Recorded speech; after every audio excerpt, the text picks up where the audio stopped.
In this video I would like to talk about the philosophy of taxation, and I will draw inspiration from this book by a French author. But before I begin my speech about this particular subject, I remind my viewers that I know myself to be the negative in Hegel's view and also reason, and I must liberate myself by recognizing reason in the world and by enlightening others and enlightening myself. And I have an anecdote which, when I think about it, is quite comical. In my empirical life, I tried to start a training to become an accountant, the most boring job in the world, because I wanted to have a normal life after I had abandoned my Hegelian ideas. But Hegelian ideas are made in such a way that even when you abandon them, you recover them eventually. And the purpose of an accountant is to balance the books, to balance the accounts, and to seek always balance between debts and credits, and the same amount the same amount of money should be taken into account on the side of debt and on the side of credit. And one could say that God is the ultimate accountant, because he will hold you accountable for everything you say, think, or do. And God always seeks balance in all things. And I will try to adopt a joyful perspective on knowledge. I will try to be Nietzschean as long as I can, and I will try to laugh about spiritual things as long as I can, because if you do not laugh while you can, when you won't be able to laugh anymore, you will not laugh either. So if you don't laugh while you can, you will never laugh, and existence without laughter would be would be a terrible mistake. So yeah, in my view, one should joyfully accept to pay taxes. And in a Hegelian perspective, the negative is the one who must pay taxes in the form of sacrifice of his blood and life in order to repay God for having experienced God. So yeah, there is a common quote that we find on the forums of the Anglo-Saxon world, is that there are two things in life which are certain: taxes or taxation and death. And I might add that there's a third element which is certain. It is God, because God is both taxation and death. He brings taxes into being and he brings death into being, but he also brings public services and life. So God is both aspects. This book comes from a French author, and I know enough about France. I am, from a strictly citizen point of view, I am a Frenchman as an empirical individual, but I identified more as a German, because my mind lives with the Germans. But empirically, I am a Frenchman, and I know that France is respected in the Anglo-Saxon world because it produced great liberal thinkers. And what we mean in France when we say liberal is what the Americans mean when they say libertarian. In our political view, the liberals are on the right side of the political spectrum. They are free market conservatives, not necessarily conservatives, but they are free market politicians. So what the Americans call liberals is what we call socio-democrats. So when I speak of the author of the book about the philosophy of taxation is a liberal in our country, but it would be more accurate to say that he's a libertarian. And in 19th century France, many great economic thinkers like Bastiat and Say Jean-Baptiste Say, produced the foundation of what would later be used by American or Anglo-Saxon economists, a theory of libertarian economics. And because it is a joke in the Anglo-Saxon world that it is from the socialist hell that France is and has been since many centuries, that the libertarian creed could shine and spring forth. And yeah, so the book says that in order to have a proper theory of taxation, what would be the just measure of taxation, one should also have a theory of the state, of money, of the reciprocal interactions between sociology, economics, politics, psychology, and the question of taxes, if it is brought back into its proper meaning and the proper context of the entire realm of what Hegel calls objective spirit, but also partly subjective spirit, because it takes into account the nature of man, then we have a holistic view of taxation, and one aspect cannot be detached from all the others in order to have a proper and full understanding. And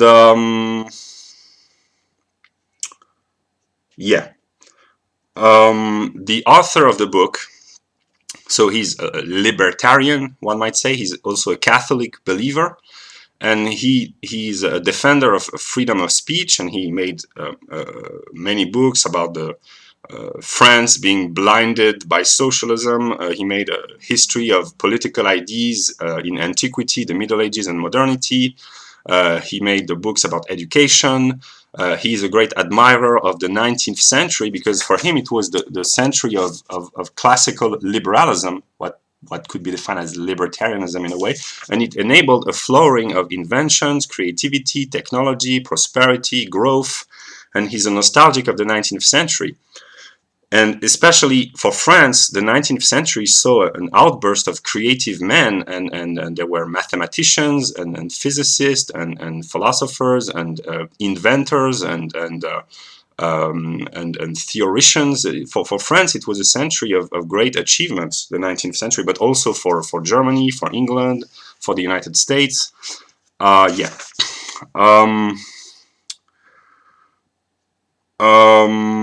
The French system of taxation is probably the most complicated, obscure, difficult, apparently unintelligible system in the world.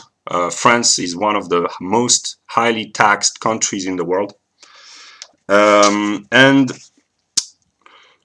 in order to understand taxation, one must adopt both sides of the problem, the leftist view, the socialist or Marxist view, and the right-wing conservative and libertarian view of what taxation should be.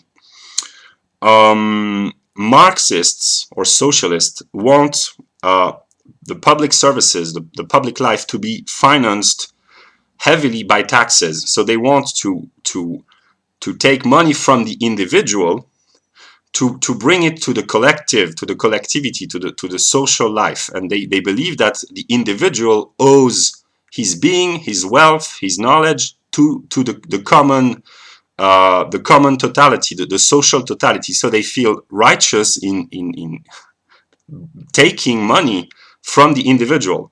The other view, the libertarian view, is that it is the collective, the society, which owes everything to the creativity and the work and the energy of the individuals, so that the collective is not in his righteous mind when it demands taxation, and that taxation should be brought to a minimum. So in order to understand the problem of taxation, which is important in Western countries because of the rise of taxes throughout the 20th century, one should adopt both aspects, and they are both mirrors of one another. And the more taxation rises, it creates a dialectical response. It creates its own opposite by the burst and the flowering of libertarian ideas. And the Mises Institute is thriving relatively because it is a reaction against the exhaustion of the population and the intellectuals against the rise of taxes in America. And we see the rise of socialist taxation and libertarian ideas. They are in a dialectical unity with one another. And the libertarians, when they say no to taxation, when they see in taxation the principle of evil, they are in a negative swing, because to negate is to differentiate, to separate, to refuse, to say no. So no one likes the negative, but at the same time, to negate means to assert your freedom. So the negative is ambiguous because it is both evil in the sense that it negates, but at the same time it is freedom in the sense that it asserts its own independence. So these are both aspects, and the libertarians, by saying no to taxation, they revolt and they assert liberty, but with liberty comes responsibility. So a libertarian view is a view without public mandatory taxation, but it means that life is harder and that you have to make a living for yourself, and if you fail you have to bear the burden of responsibility, and no one will be here to save you. So there's this ambiguity, and the view of the socialist and the Marxist is that this negative assertion in the realm of finance and politics and social life is evil. So what is evil for the libertarian is that which is good for the Marxist, and that which is good for the Marxist is that which is evil for the libertarian. So they are a mirror image of one another. And for the Marxist, evil is the person who refuses to pay taxes and who flies away in fiscal heavens. Do you have this in Anglo-Saxon? Or people who leave their country of mandatory taxation to go into the islands where you don't pay taxes. I don't know how to express it in English, but you know what I mean. So the libertarians are seen in France and in the leftist countries and in the leftist political spectrum as being the embodiment of negativity and evil, because they are selfish, they are greedy, they refuse to pay taxes. But in the mind of the libertarians, it is the statists and the socialists who are greedy, because they want to exploit the individual, who is the creator of wealth and the bringer of prosperity. So they are mirror aspects of one another. And the good aspect of the negative, because there is no negativity without a positive aspect coming out of it, is that the libertarians, by negating the current political zeitgeist and financial and zeitgeist, they tell the truth about the system of taxation. And in books such as Socialism by Mises and all the libertarian tradition, and Rothbard and the book by Thomas Di Lorenzo about socialism, they show that taxation, according to them, is morally bankrupt. They do not use the term, but it's morally wrong to